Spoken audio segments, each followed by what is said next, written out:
Module 4, Lecture 5, Settlement Analysis. Settlement Analysis. Total settlement of loaded soil can be grouped into two components. First one, immediate settlement, and it is notated by SI. Second one, consolidation settlement, it is notated by S consolidation. Okay.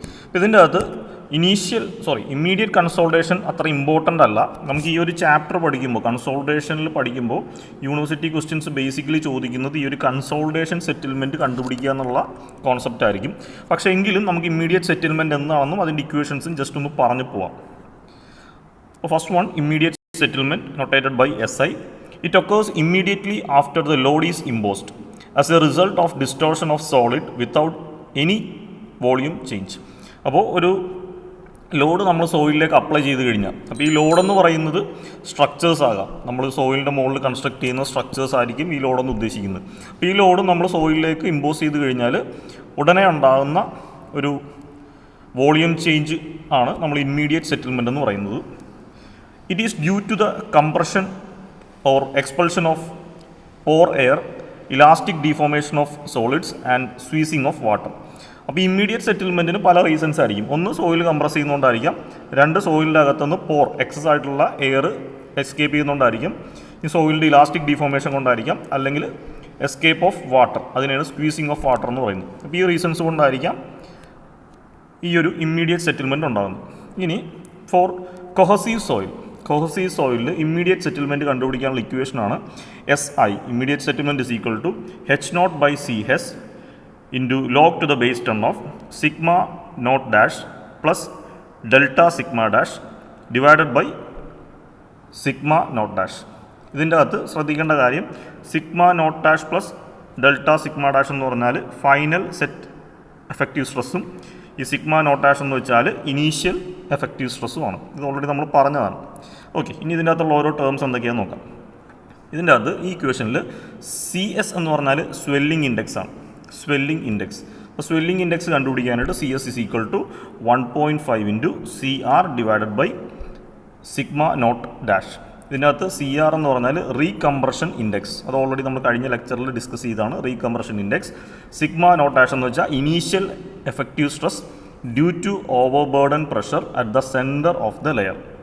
അപ്പോൾ നമ്മളൊരു over burden pressure അല്ലെങ്കിൽ നമ്മളൊരു structure സോയിലിൽ construct ചെയ്തിട്ടുണ്ടെങ്കിൽ അതുകൊണ്ട് ഉണ്ടാകുന്ന stress, effective stress at the centre port, അതിനെയാണ് നമ്മൾ sigma naught dash എന്ന് പറയുന്നത്.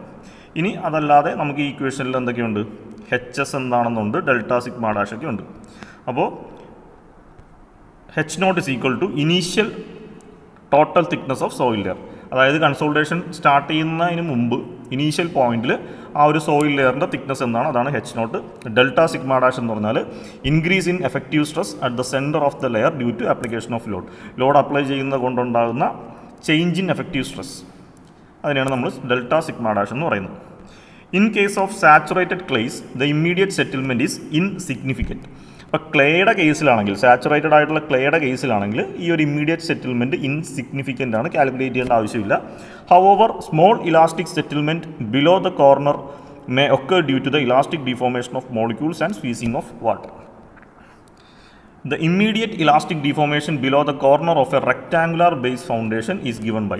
ഇപ്പോൾ നമുക്ക് യൂണിവേഴ്സിറ്റി എക്സാമിന് ചോദിക്കുകയാണ്, ഒരു റെക്റ്റാങ്കുലർ ഫൗണ്ടേഷൻ ഉണ്ട്, അതിൻ്റെ താഴെ ആക്ട് ചെയ്യുന്ന ഇമ്മീഡിയറ്റ് ഇലാസ്റ്റിക് ഡിഫോർമേഷൻ കണ്ടുപിടിക്കാൻ ചോദിച്ചാൽ, അതായത് SI കണ്ടുപിടിക്കാൻ ചോദിച്ചാലുള്ള ഇക്വേഷനാണ്. അപ്പോൾ ഈ ഇക്വേഷൻ യൂസ് ചെയ്യേണ്ടത് എവിടെയാണ്, ഒരു റെക്റ്റാങ്കുലർ ബേസ് ഫൗണ്ടേഷൻ അപ്ലൈ ചെയ്യുമ്പോൾ അല്ലെങ്കിൽ ഒരു സോയിലിൻ്റെ മുകളിലേക്ക് നമ്മൾ പ്ലേസ് ചെയ്യുമ്പോൾ അവിടെ ഉണ്ടാകുന്ന ഇമ്മീഡിയറ്റ് സെറ്റിൽമെൻറ്റ് കണ്ടുപിടിക്കാനുള്ള ഇക്വേഷനാണ് SI is equal to Q into capital B into 1 minus mu square divided by ES into IT.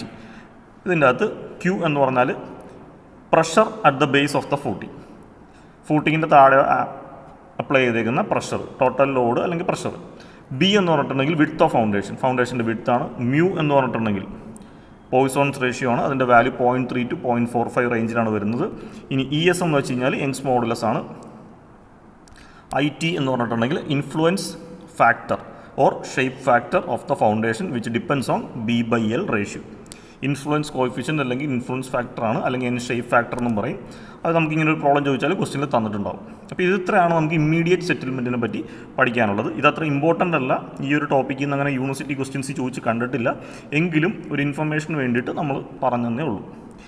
ഇതാണ് നമ്മുടെ മെയിൻ രണ്ടാമത്തെ സെറ്റിൽമെൻറ്റ്, കൺസോൾട്ടേഷൻ സെറ്റിൽമെൻറ്റ്. അപ്പോൾ ഈ മൊഡ്യൂൾ 4 നിന്ന് ചോദിക്കാൻ സാധ്യതയുള്ള ഒരു പ്രോബ്ലമാറ്റിക് ടോപ്പിക്കാണ് ഈ കൺസോൾട്ടേഷൻ സെറ്റിൽമെൻറ്റ്. ഇതിൻ്റെ ന്യൂമറിക്കൽ പ്രോബ്ലംസ് ചോദിക്കാൻ സാധ്യതയുള്ളതും ഇമ്പോർട്ടൻറ്റുമാണ്. The total consolidation settlement of soil can be further divided into 2 parts. അപ്പോൾ കൺസോൾട്ടേഷനെ രണ്ടായിട്ട് നമുക്ക് ക്ലാസിഫൈ ചെയ്യാം.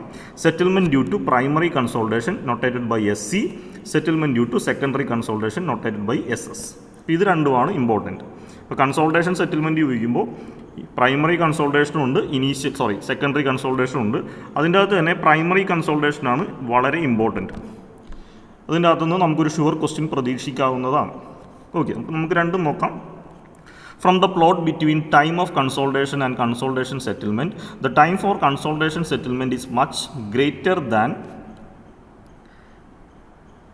clay, that of sand. അപ്പോൾ ഈ ഒരു ഗ്രാഫ് കാണിച്ചിട്ടുണ്ട്. ഈ ഗ്രാഫിൻ്റെ അകത്ത് X ആക്സിസിൽ ടൈമും Y ആക്സിസിൽ സെറ്റിൽമെൻറ്റുമാണ്. ഇത് നമ്മൾ താഴത്തേക്ക് വരച്ചേക്കുന്നത് സെറ്റിൽമെൻറ്റ് എപ്പോഴും ഡൗൺവേർഡ്സ് ആക്ട് ചെയ്യുന്നതുകൊണ്ടാണ്. അപ്പോൾ ഇതിൻ്റെ അകത്ത് നമുക്ക് മനസ്സിലാക്കുന്നത് ഒരു പർട്ടിക്കുലർ സെറ്റിൽമെൻറ്റ് എടുത്താൽ, ഇപ്പോൾ നമുക്കിത് 10 mm സെറ്റിൽമെൻറ്റ് എന്നുള്ള പോയിൻ്റ് എടുത്തു കഴിഞ്ഞാൽ 10 mm സെറ്റിൽമെൻറ്റ് ആകാൻ വേണ്ടിയിട്ട് സാൻഡിന് വളരെ കുറച്ച് ടൈം മതി, ക്ലേക്ക് വളരെ കൂടുതൽ ടൈം വേണം. അപ്പോൾ ആ ഒരു പോയിൻ്റാണ് നമുക്ക് ഈ ഗ്രാഫിൽ നിന്ന് കിട്ടുന്നത്. ജസ്റ്റ് ഒരു തിയറി പോയിൻ്റ് ഓഫ് വ്യൂവിൽ പറഞ്ഞതേ ഉള്ളൂ. നമുക്ക് നമ്മുടെ ഇക്വേഷനിലേക്ക് പോകാം. The settlement due to primary consolidation SC. അപ്പോൾ പ്രൈമറി കൺസോൾട്ടേഷൻ സെറ്റിൽമെൻറ്റ് SC എന്നാണ് നോട്ടേറ്റ് ചെയ്യുന്നത്. It occurs due to the expulsion of pore water from a loaded saturated soil mass. അപ്പോൾ പ്രൈമറി കൺസോൾട്ടേഷൻ ഉണ്ടാകുന്നത് എങ്ങനെയാണ്? Expulsion of pore water, soil structure അല്ലെങ്കിൽ saturated ആയിട്ടുള്ള സോയിലിൻ്റെ അകത്തുനിന്ന് പോർ വാട്ടർ എക്സ്പെൽ ചെയ്യുമ്പോഴാണ് ഈ ഒരു പ്രൈമറി കൺസോൾട്ടേഷൻ ഉണ്ടാകുന്നത്. In primary consolidation the rate of flow is controlled by pore pressure, permeability and compressibility of soil. അപ്പോൾ പ്രൈമറി കൺസോൾട്ടേഷൻ സംഭവിക്കുമ്പോൾ അതിൻ്റെ റേറ്റിനെ കൺട്രോൾ ചെയ്യുന്ന ഫാക്ടേഴ്സ് എന്ന് പറഞ്ഞാൽ ഒന്ന് പോർ പ്രഷറാണ്, രണ്ട് സോയിലിൻ്റെ പെർമിയബിലിറ്റി, അടുത്തത് കംപ്രസിബിലിറ്റി ഓഫ് സോയിൽ.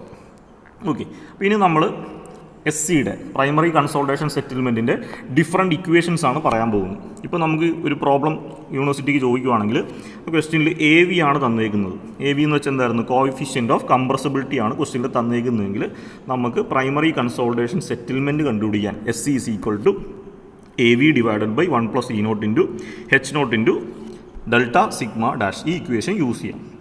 ഇതിൻ്റെ അകത്ത് ഡെൽറ്റ സിഗ്മ ഡാഷ് നമുക്കറിയാം ഇൻക്രീസ് ഇൻ എഫക്റ്റീവ് സ്ട്രെസ്സും, H0 എന്ന് പറഞ്ഞാൽ ഇനീഷ്യൽ തിക്നെസ് അല്ലെങ്കിൽ initial height of soil, AV എന്ന് പറഞ്ഞാൽ coefficient of compressibility of soil, E0 എന്ന് വെച്ചാൽ ഇനീഷ്യൽ വോയിഡ് റേഷ്യോ, സെറ്റിൽമെൻറ്റ് സംഭവിക്കുന്നതിന് മുമ്പുള്ള സോയിലിൻ്റെ വോയിഡ് റേഷ്യോ. അപ്പോൾ ഈ ഇക്വേഷൻ നമ്മൾ പ്രൈമറി കൺസോൾട്ടേഷൻ സെറ്റിൽമെൻറ്റ് കണ്ടുപിടിക്കാനാണ്. എപ്പോൾ AV ആണ് തന്നേക്കുന്നതെങ്കിൽ, AV എന്ന് വെച്ചാൽ കോഎഫിഷ്യൻ്റ് ഓഫ് കംപ്രസിബിലിറ്റി ആണ് തന്നേക്കുന്നതെങ്കിൽ, ഇനി ഇതിന് പകരം നമുക്ക് void ratio, change in void ratio delta E ആണ് പ്രൊവൈഡ് ചെയ്തേക്കുന്നതെങ്കിൽ നമുക്ക് ഈ SC എങ്ങനെ കണ്ടുപിടിക്കാം? അതിൻ്റെ ഇക്വേഷനാണ് പറയാൻ പോകുന്നത്. അപ്പോൾ when change in void ratio is known, ക്വസ്റ്റ്യനിൽ ചേഞ്ച് ഇൻ വോയിഡ് റേഷ്യോ ആണ് നമുക്ക് തന്നേക്കുന്നതെങ്കിൽ SC is equal to H0 into delta E by 1 + E0. ഈ ഇക്വേഷൻ യൂസ് ചെയ്യാം, where delta E is the change in void ratio. അടുത്തത് നമുക്ക് MV ആണ് തന്നേക്കുന്നതെങ്കിൽ, MV ആണ് നമുക്ക് തന്നേക്കുന്നത്. MV എന്ന് വെച്ചാൽ എന്തായിരുന്നു? കോഎഫിഷ്യൻ്റ് ഓഫ് വോളിയം കംപ്രസിബിലിറ്റി ആണ് നമുക്ക് ക്വസ്റ്റ്യനിൽ തന്നേക്കുന്നത്. കണ്ടുപിടിക്കേണ്ടത് നമുക്ക് പ്രൈമറി കൺസോൾട്ടേഷൻ സെറ്റിൽമെൻ്റ് ആണെങ്കിൽ നമുക്ക് എന്ത് ചെയ്യണം നോക്കാം. അപ്പോൾ when MV is known, SC primary consolidation settlement is equal to MV into H0 into delta sigma dash. ഈ ഇക്വേഷൻ യൂസ് ചെയ്ത് നമുക്ക് SC കണ്ടുപിടിക്കാവുന്നതേ ഉള്ളൂ, where MV is the coefficient of volume compressibility. Okay, ഇനി അടുത്തത് വെൻ CC ഈസ് നോൺ. ഇതാണ് important, ഏറ്റവും important ആണ് ഈ ഒരു SC കണ്ടുപിടിക്കാനുള്ള ഇക്വേഷനിൽ ഏറ്റവും ഇമ്പോർട്ടൻ്റ് ആയിട്ടുള്ള ഇക്വേഷനാണ്. ഇതിൽ CC എന്ന് പറഞ്ഞാൽ എന്തായിരുന്നു? കംപ്രഷൻ ഇൻഡെക്സ് ആണ്. കഴിഞ്ഞ ലെക്ചേഴ്സിൽ നമ്മൾ ഡിസ്കസ് ചെയ്തിട്ടുള്ളതാണ്. അപ്പോൾ when compression index value CC ആണ് തന്നേക്കുന്നതെങ്കിൽ നമുക്ക് SC കണ്ടുപിടിക്കേണ്ട, പ്രൈമറി കൺസോൾട്ടേഷൻ സെറ്റിൽമെൻറ്റ് കണ്ടുപിടിക്കേണ്ട equation SC is equal to H0 into CC divided by 1 + E0 log to the base 10 of sigma naught dash plus delta sigma dash divided by sigma naught dash. ഇതിനകത്ത് ഈ ന്യൂമറേറ്ററിൽ പറയുന്നത് എന്താണ്? ഇത് final സ്ട്രെസ്സും ഇത് initial സ്ട്രെസ്സുമാണ്. അത് ഓർമ്മയുണ്ടാവണം. ഈ ടേം നമ്മൾ കഴിഞ്ഞ ലെക്ചറിൽ ഒരു ഇക്വേഷനിൽ ഡിസ്കസ് ചെയ്തിട്ടുള്ളതാണ്. ഓക്കെ. അപ്പോൾ ഈ ഇക്വേഷനിൽ ഇനി സി സി ഡയറക്റ്റായിട്ട് തന്നിട്ടില്ല എങ്കിൽ സി സി കണ്ടുപിടിക്കാനുള്ള ഇക്വേഷൻ c c is equal to minus of delta e divided by log sigma 1 dash divided by sigma naught dash. ഇതിൻ്റെ അകത്ത് ഈ സിഗ്മ 1 ഡാഷ് തന്നെയാണ് ഈ ഒരു sigma naught dash plus delta sigma dash, അതായത് ഫൈനൽ എഫക്റ്റീവ് സ്ട്രെസ്. അതിനെ നമ്മൾ sigma 1 dash എന്ന് പറയുന്നത്, സിഗ്മ നോട്ട് ഡാഷ് എന്ന് പറയുന്നതാണ് ഇനീഷ്യൽ എഫക്റ്റീവ് സ്ട്രെസ്. ഓക്കെ. അപ്പോൾ ഇതാണ് സി സി തന്നിട്ടുണ്ടെങ്കിലുള്ള ഇക്വേഷൻ. ഇനി സി സി കണ്ടുപിടിക്കാനായിട്ട് നമുക്ക് 2 എംപിരിക്കൽ ഇക്വേഷൻസും ഉണ്ട്. ഇത് നമ്മൾ പഠിച്ചതാണ്, എന്നാലും ജസ്റ്റ് ഒന്ന് മെൻഷൻ ചെയ്യാം. For undisturbed soil C C കണ്ടുപിടിക്കാൻ, കംപ്രഷൻ ഇൻഡെക്സ് കണ്ടുപിടിക്കാനുള്ള equation 0.009 into liquid limit -10. WL എന്ന് പറഞ്ഞാൽ ലിക്വിഡ് ലിമിറ്റ് ആണ്. ഇനി for remoulded clay CC is equal to 0.007 into liquid limit -10, where CC is the compression index, sigma naught dash is the initial effective overburden pressure, initial effective stress. WL എന്ന് വെച്ചാൽ liquid limit ആണ്. Okay. ഇതാണ് നമ്മുടെ SC കണ്ടുപിടിക്കാനുള്ള main ആയിട്ടുള്ള equation. ഇനിയിപ്പോൾ നമ്മൾ പഠിച്ച ഇക്വേഷനിൽ തന്നെ if the compressible layer is over consolidated, അതായത് ഇപ്പോൾ നമുക്ക് ക്വസ്റ്റ്യനിൽ തരുമ്പോൾ നമുക്ക് 2-3 രീതിയിൽ തരും. അതായത് ക്വസ്റ്റ്യൻ തരുമ്പോൾ സോയിൽ നോർമലി കൺസോൾഡേറ്റഡ് ആണെന്നോ ഓവർ കൺസോൾഡേറ്റഡ് ആണെന്നൊക്കെ പറയും. അപ്പോൾ നോർമൽ കൺസോൾഡേറ്റഡ് സോയിൽ ആണെങ്കിലാണ് നമ്മൾ ഈ ഒരു ഇക്വേഷൻ യൂസ് ചെയ്യേണ്ടത്. നോർമൽ കൺസോൾഡേറ്റഡ് സോയിൽ അല്ലെങ്കിൽ നോർമലി കൺസോൾഡേറ്റഡ് ക്ലേ എന്ന് പറഞ്ഞിട്ടുണ്ടെങ്കിൽ സെറ്റിൽമെൻറ്റ് കണ്ടുപിടിക്കാനുള്ള ഇക്വേഷനാണ് ഇത്. ഇനിയിപ്പോൾ സപ്പോസ് നമ്മളോട് ക്വസ്റ്റ്യനിൽ പറഞ്ഞേക്കുന്നത് ദ ഗിവൺ സോയിൽ ലെയർ അല്ലെങ്കിൽ given clay layer is over consolidated എന്നാണ് പറഞ്ഞേക്കുന്നതെങ്കിൽ നമ്മൾ ഈ ഇക്വേഷനാണ് യൂസ് ചെയ്യേണ്ടത്. ഒരു വ്യത്യാസവും ഇല്ല, നേരത്തെ എഴുതിയ അതേ ഇക്വേഷൻ തന്നെ സി സിക്ക് പകരം CR എന്ന് നൊട്ടേറ്റ് ചെയ്താൽ മതി. സി സിക്ക് പകരം CR എന്ന് നൊട്ടേറ്റ് ചെയ്താൽ മാത്രം മതി. ഓക്കെ. അപ്പോൾ നമ്മളിവിടെ പഠിച്ച അതേ ഇക്വേഷൻ തന്നെയാണ് ഇവിടെ CC കംപ്രഷൻ ഇൻഡെക്സിന് പകരം CR ആണ് നമ്മൾ നൊട്ടേറ്റ് ചെയ്യുന്നത്. ഓക്കെ. അടുത്തത് ഇതും ഇമ്പോർട്ടൻ്റ് ആണ്, ഒന്ന് ശ്രദ്ധിച്ചേക്കുക. ഇത് മനസ്സിലായില്ലെങ്കിൽ കുറച്ച് കൺഫ്യൂസിങ് ആകുന്നൊരു കോൺസെപ്റ്റാണ്. If pre consolidation pressure sigma P dash നമ്മൾ പഠിച്ചായിരുന്നു. Pre consolidation pressure, pre consolidation stress എന്താണ്. അപ്പോൾ sigma P dash is greater than sigma naught dash, അതായത് ഇനീഷ്യൽ എഫക്റ്റീവ് സ്ട്രെസ്സിനേക്കാളും കൂടുതലാണ് pre consolidation pressure, but less than sigma naught dash plus delta sigma dash, അതായത് final sigma 1 dash എന്ന് നമ്മൾ notate ചെയ്യും. അപ്പോൾ ഈ ഒരു കണ്ടീഷൻ ശ്രദ്ധിക്കുക. ഇനീഷ്യൽ സ്ട്രെസ്സായ സിഗ്മ നോട്ട് ഡാഷിനേക്കാളും വലുതാണ് sigma P dash pre consolidation pressure, പക്ഷേ ഫൈനൽ സ്ട്രെസ്സിനേക്കാളും ചെറുതാണ്. അപ്പോൾ ഈ ഒരു കണ്ടീഷനിലാണ് നമുക്ക് SC കണ്ടുപിടിക്കാനുള്ളതെങ്കിൽ നമുക്ക് ഈ ഒരു കൺസോൾട്ടേഷൻ സെറ്റിൽമെൻറ്റ് കണ്ടുപിടിക്കാനായിട്ട് 2 സ്റ്റെപ്പ് യൂസ് ചെയ്യേണ്ടി വരും. അതായത് ഇനീഷ്യലി നിന്ന് സിഗ്മ പി ഡാഷിലേക്ക് എത്താൻ വേണ്ടിയിട്ട് ഒരു സെറ്റിൽമെൻറ്റിൻ്റെ ഇക്വേഷൻ, പിന്നെ സിഗ്മ പി ഡാഷിൽ നിന്ന് ഫൈനൽ സെറ്റിൽമെൻറ്റിലേക്ക് എത്താനായിട്ട് അടുത്തൊരു ഇക്വേഷൻ. അങ്ങനെ 2 രീതിയിൽ നമ്മളതിനെ കണ്ടുപിടിക്കേണ്ടി വരും. അപ്പോൾ the consolidation settlement is computed in 2 parts. First equation എന്ന് വെച്ചാൽ settlement for pressure from initial settlement to pre consolidation pressure. അടുത്തത് settlement of pressure from pre consolidation pressure to final pressure. അതാണ് ഈ നമ്മൾ സിഗ്മ 1 ഡാഷ് എന്ന് notate ചെയ്യും, അല്ലെങ്കിൽ അതിനെ എക്സ്പാൻഡ് ചെയ്തിട്ട് sigma naught plus delta sigma dash എന്ന് പറയും. ഓക്കെ. അപ്പോൾ ഇപ്പോൾ എഴുതിയ ഇക്വേഷൻ തന്നെയാണ് യൂസ് ചെയ്യേണ്ടത് ഫോർ ദ ഫസ്റ്റ് പാർട്ട്. അപ്പോൾ ഇവിടെ നിന്ന് ഇങ്ങോട്ട് ഇനീഷ്യലിൽ നിന്ന് സിഗ്മ പി ഡാഷിലേക്ക് എത്താനായിട്ട് നമ്മൾ റീകംപ്രഷൻ ഇൻഡെക്സ് CR ആണ് ഇക്വേഷനിൽ നൊട്ടേറ്റ് ചെയ്യേണ്ടത്. ഇനി ഈ ഒരു ഇക്വേഷൻ എഴുതാൻ വേണ്ടിയിട്ട് എന്താണ് applicable and the second part compression index CC ആണ് നൊട്ടേറ്റ് ചെയ്യേണ്ടത്. ഓക്കെ. ബേസിക്കലി നമ്മൾ പഠിക്കേണ്ട ഇക്വേഷൻ ഇതാണ്. ഈ ഇക്വേഷൻ തന്നെയാണ് വരുന്നത്. അതിൽ തന്നെ ഓവർ ബേർഡൻ പ്രഷർ ആണെങ്കിൽ ഈ ഇക്വേഷനിൽ ഇതിന് പകരം CR വരും. അതിൽ തന്നെ നമുക്ക് pre consolidation pressure sigma dash എന്നും പറഞ്ഞിട്ടുണ്ടെങ്കിൽ അവിടെ നമ്മളതിനെ ഒരു വലിയ ഇക്വേഷനായിട്ട് സ്പ്ലിറ്റ് ചെയ്ത് എഴുതുക. അപ്പോൾ consolidation settlement, primary consolidation settlement SC is equal to, ഇപ്പോൾ ആദ്യം എഴുതിയേക്കുന്ന ഈ ഒരു ടേം എന്ന് പറഞ്ഞാൽ സിഗ്മ നോട്ട് ഡാഷിൽ നിന്ന് സിഗ്മ പി ഡാഷിലേക്ക് എത്താൻ വേണ്ടിയിട്ടുള്ള സെറ്റിൽമെൻറ്റാണ്, പ്ലസ് അടുത്ത് എഴുതിയേക്കുന്നത് സിഗ്മ പി ഡാഷിൽ നിന്ന് സിഗ്മ 1 ഡാഷ് ഫൈനൽ സ്ട്രെസ്സിലേക്ക് എത്താനുള്ള ഇക്വേഷനാണ്. അതിൻ്റെ അകത്ത് ആദ്യത്തെ ടേമിൽ നമ്മൾ CR എന്ന് പറയുന്ന ടേമും രണ്ടാമത്തെ ടേമിൽ നമ്മൾ CC എന്ന് പറയുന്ന ടേമുമാണ് യൂസ് ചെയ്യുന്നത്. അത് മാത്രമേ ഉള്ളൂ. SC is equal to H0 into CR divide by 1 plus P0 into log sigma P dash divided by sigma naught dash plus h naught into cc divided by 1 plus e naught into log sigma naught plus delta sigma dash divided by sigma p dash. Okay, അപ്പോൾ ഈ ഒരു കേസിൽ first കേസിൽ ഇതാണ് final stress, ഇതാണ് initial stress. Second കേസിൽ വരുമ്പോൾ ഇതാണ് ഫൈനൽ സ്ട്രെസ്, ഇതാണ് ഇനീഷ്യൽ സ്ട്രെസ്. ആ ഒരു കോൺസെപ്റ്റ് മനസ്സിലാക്കിയാൽ നമുക്ക് ഈ ഇക്വേഷൻ എഴുതാവുന്നേ ഉള്ളൂ. ഓക്കെ, അപ്പോൾ ഇത്രയാണ് നമുക്ക് കൺസോൾട്ടേഷൻ അല്ലെങ്കിൽ പ്രൈമറി കൺസോൾട്ടേഷൻ സെറ്റിൽമെൻറ്റിൻ്റെ ഇക്വേഷൻ. ഇനി നമുക്ക് ലാസ്റ്റ് പഠിക്കാനുള്ളത് രണ്ടാമത്തെ settlement due to secondary consolidation, SS എന്നാണ് നൊട്ടേറ്റ് ചെയ്യുന്നത്. അപ്പോൾ settlement due to secondary consolidation, it is due to the rearrangement of solids and occurs at very slow rate. അപ്പോൾ secondary consolidation ഉണ്ടാകുന്നത് ഈ പവർ വാട്ടറൊക്കെ പോയി കഴിയുമ്പോൾ അതിൻ്റെ അകത്ത് ഉണ്ടാകുന്ന സോളിഡ്സ് ഒന്ന് റീ അറേഞ്ച് ചെയ്യും. അതേപോലെ ഇത് വളരെ സ്ലോ റേറ്റിലാണ് ഒക്കർ ചെയ്യുന്നത്. The secondary consolidation settlement after time T. അപ്പോൾ പ്രൈമറി കൺസോൾട്ടേഷൻ സെറ്റിൽമെൻറ്റ് കഴിഞ്ഞിട്ട് ഒരു T ടൈം കഴിഞ്ഞിട്ടുള്ള സെക്കൻഡറി കൺസോൾട്ടേഷൻ കണ്ടുപിടിക്കാനുള്ള ഇക്വേഷനാണ് ഇവിടെ എഴുതിയിരിക്കുന്നത്.